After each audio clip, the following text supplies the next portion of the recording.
তো বন্ধুরা, আমি আজকে দেখাবো যে সমুদ্র পাড়ে জোয়ারের পরে ভাটা হয়ে যখন যায় তখন যেভাবে মাছগুলো আটকে যায় সেই মাছগুলো কেওড়া জাল দিয়ে কীভাবে ধরা হয়।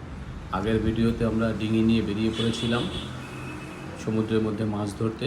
তো আমরা সমুদ্রতে কিছুক্ষণ মাছ ধরেছি, কিন্তু এত রোদের তাপ ছিল তাই আমরা চলে এসেছি সমুদ্রের পারে। দেখুন কীভাবে আমরা মাছ ধরছি। প্রথমে এই যে কেওড়া জালটা সোজা পেতে দিয়েছি, তারপরে একটা লাঠি দিয়ে মাছগুলো তাড়িয়ে তাড়িয়ে এপাশ থেকে ওপাশে তাড়িয়ে তাড়িয়ে দেখুন, যাতে জালের ভিতরে মাছগুলো গিয়ে বেঁধে যায়। তাই মাছগুলোকে একটা লাঠি দিয়ে পিটিয়ে পিটিয়ে পিটিয়ে পিটিয়ে জলের ভিতরে তাড়ানো হয়, আর তারপরে সেই জালে গিয়ে মাছগুলো আস্তে আস্তে বাঁধে।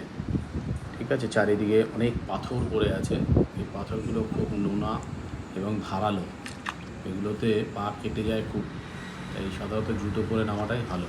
ওই যে সমুদ্র দেখতে পাচ্ছেন ওই দিকটা, ওই যে ওইখান থেকে জোয়ারটা আসার পরে তারপরে ভাটা হয়ে যায়। ভাটা হলে বেশ কিছু মাছ, এই যে ছোট ছোট যে মাঝখানে গর্ত করতে মতন এই পাথরগুলো মধ্যে মধ্যে এখানে সব আটকে যায়, আর এই মাছগুলো তখন থেকে যায়। আর সেই মাছগুলোকে তখন আমরা ধরে ফেলি এইভাবে কেওড়া জাল দিয়ে।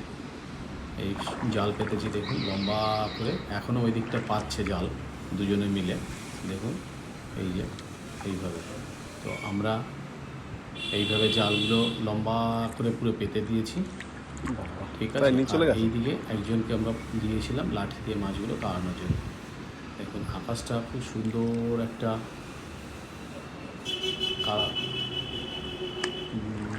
যেন একদম পুরো প্রচুর মাছ হয়ে আছে। রোদের ঝলকানি, খুব তাপমাত্রা বেশি নয়, কিন্তু কন্টিনিউ থাকলে পরে একটু রোদ লাগছে গায়ে। তো আমরা তারই মধ্যে দেখুন মাছগুলো বেঁধেছে, এরই মধ্যে মাছ বেঁধে গেছে। এই দেখুন মাছ বেঁধে গেছে।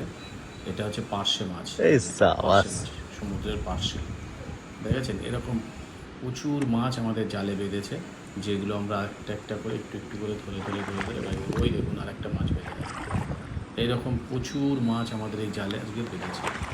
আমরা এগুলো আস্তে আস্তে